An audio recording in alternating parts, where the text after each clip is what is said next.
Hi, Mikel. Hello. Could we get a fitness update, please? Well, no big news. Obviously, we have a training session this afternoon. We have to review a few players, but overall, especially returning, nothing to give back. And a first Champions League game of this campaign at home, how important is that moment? Yeah, really looking forward to it. This is the kind of nights that we want to experience, we want to have against an unbelievable opponent, and we're just ready for it. And so far this season, you've had to show so many different types of mentality. 10 men at Manchester City, losing the lead at the weekend and going right to the final whistle to win. How pleased have you been with what the mentality that the team have shown so far? Yeah, as you said, a very different one. We end up having to play a very different game in the second half against City, and at the end losing 2 points in the last minute. We did completely the opposite, playing a low block like we did against them, and with different challenging, but watching the game back, the amount of things that we generated, so pleased with the team. Gail from Sky. Can I just clarify some of those injuries? Ben White didn't play on the weekend. Is there a chance he can make it tomorrow night? And also there are unconfirmed reports about Ricardo Calafiori leaving the game in tears after a problem with his knee. Can you sort of dispel those myths or otherwise? Yeah, those are the two players that are in contention, and we have to review today. But the Calafiori is not a serious injury. But no, we didn't do any training session yesterday. Obviously, it was a bit emotional after the game, and let's see how it is today. Okay, and for you, PSG was your first professional club. I wonder, you've spoken a little bit about what it did for you. How's it shaped you into the manager that you are, and the manager that will step out at the Emirates tomorrow night? Well, it was my first professional experience, as you said. It was an unbelievable time that I spent there. I loved every minute of it. I will always be grateful to the club, to Luis Fernandez, because he was the one that believed in me when I was 17, 18 years old, and I played professional football. And from there, yeah, it was a platform to share an experience in a club of that size, in a city that is probably the most beautiful one in Europe.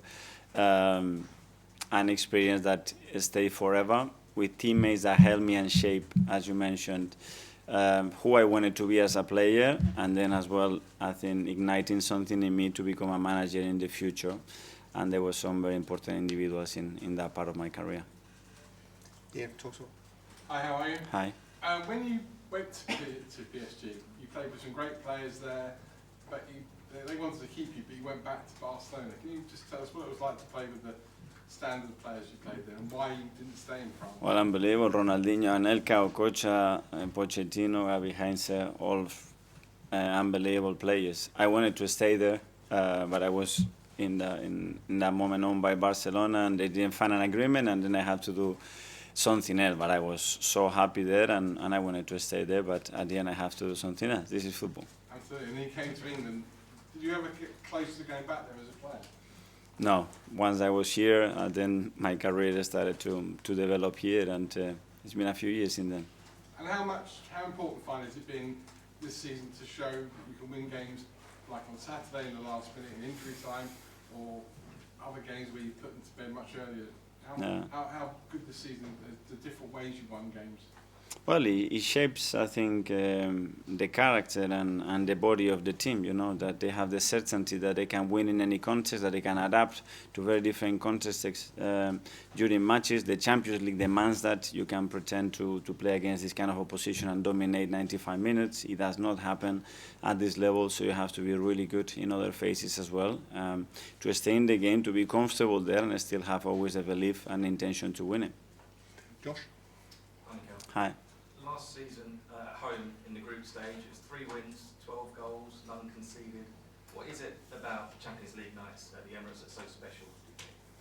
Well, everybody's looking forward to it. We missed it for a number of years, and last year it was the first one after so many years that we had the experience to do it. The group stage is a bit different this season. The opposition we're going to face tomorrow is probably at the highest level that you can find in European football, but honestly it's a great opportunity for us to see how we deal with that night, how prepared we are, and how we can impose ourselves in this kind of context. Simon? Mikel, can I just ask you what your memories of Luis Enrique were when you were at Barcelona, and did you sort of see then that A smile on my face. Huge admirer of him. An unbelievable personality, you know, huge charisma, huge energy, very supportive with the young players, always. And what I love about him is that wherever he's been as a player or as a manager, his fingerprints are all over the place. You know, you can sense that that's his team. You can see now PSG, that's his team. The way the players behave, the way they want to attack, they want to dominate games, the spirit, the energy that they have. He has this unbelievable power. You know, he's done it in all the clubs that he's been. He did it with Spain, with the national team. And then his approach to life and his profession, something to really look at, and I learned a lot of things of him. I mean, how much did he influence you, particularly the way his management teams, like that Barcelona side he had with Messi, Suarez, Neymar? If you looked at that and see an admiration of some of this? One word is honesty. He's like this, straightforward. He looks in your eyes. He tells you what he thinks, and I think at the end, players appreciate that. You might like it more or less depending on how it happens, by the way everybody talks. And I have 2 or 3 players here. They've been with him in the national team. They always say the same thing, and they all enjoy playing under him. You know, and when somebody can make you feel like that in your profession, that's a big quality to have.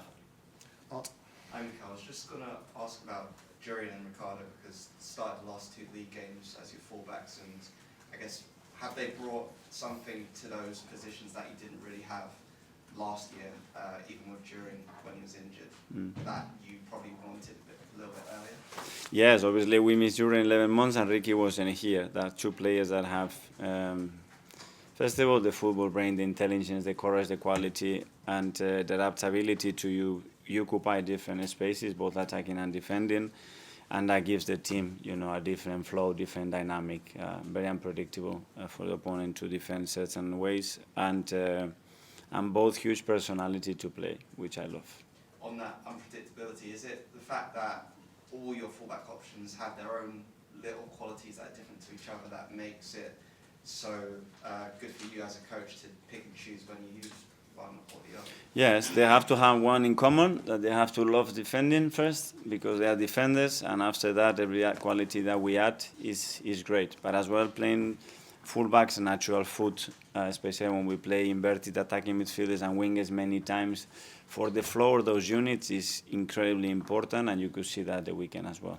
Kai? You spoke a bit about Jurien as a player and what he's like on the pitch. I'm just interested to get a bit of a sense of his character off the pitch and what he's like sort of around the training ground, what he's like in the dressing room, that kind of thing. A leader, a guy that is constantly thinking how can I help others, bringing unbelievable energy and commitment to everything that he does in the very little time that he's been with us, and especially with the amount of time he has spent on the pitch, for everybody to speak so highly of him, to respect him and look at him in the way that they do.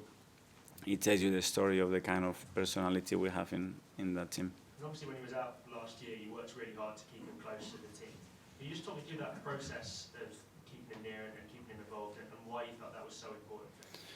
Well, just getting in his shoes, you know. He comes from Ajax, he was the captain there, big move, different country.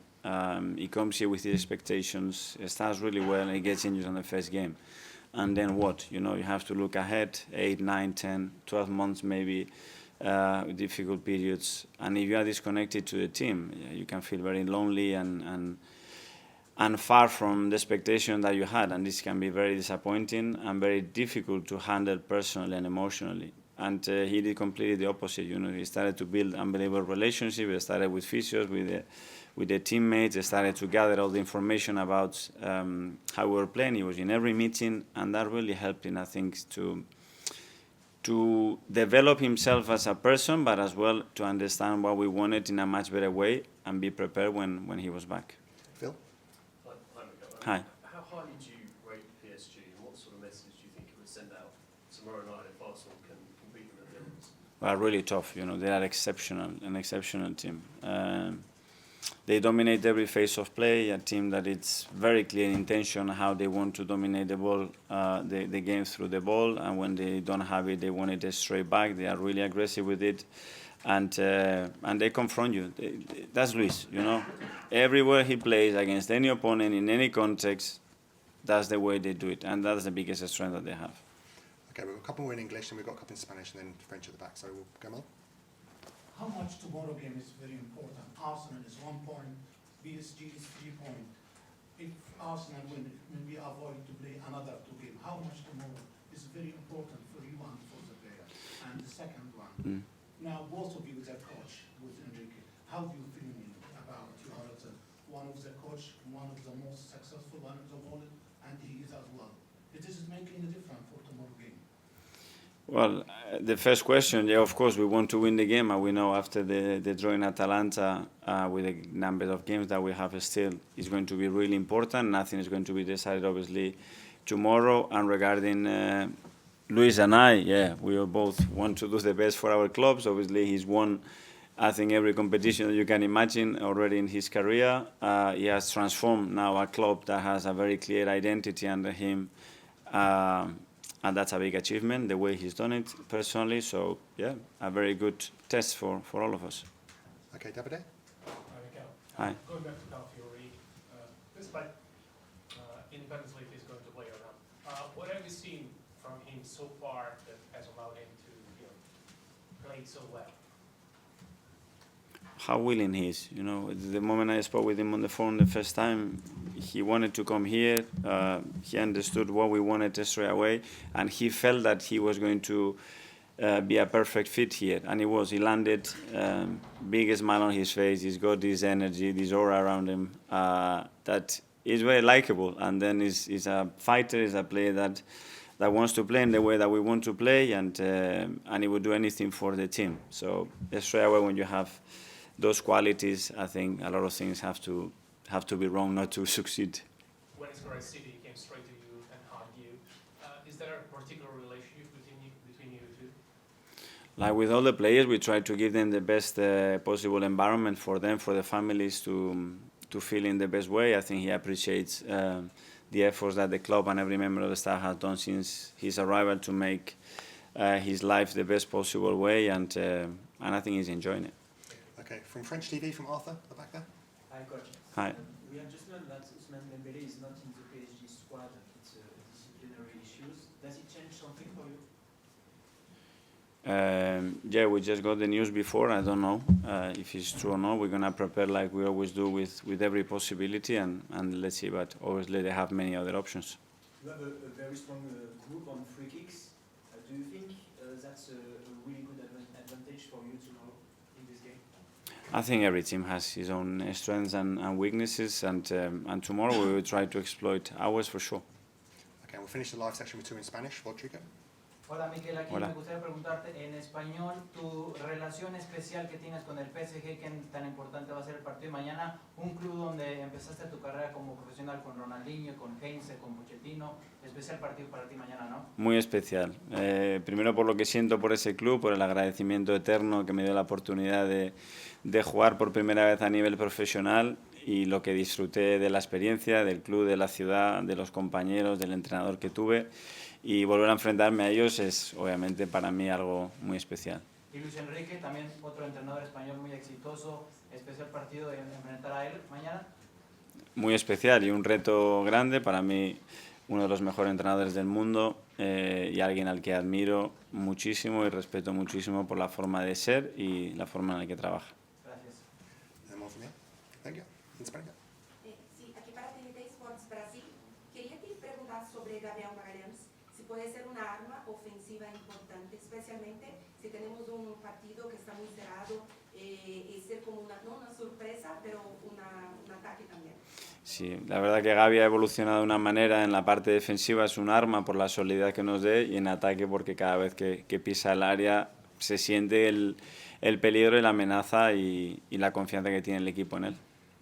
¿Y qué te parece el otro Gabriel Jesús? ¿Podemos volver titular o cómo está evolucionando en esta temporada? También bien, empezó muy bien la pretemporada, tuvo una lesión que lo apartó y le paró un poco el ritmo, y ahora ha vuelto, ha jugado 2 partidos de titular ya con Atalanta y Bolton, ya ha entrado en otros 2-3 partidos, y eso, que coja su máximo nivel y será un jugador muy importante para nosotros.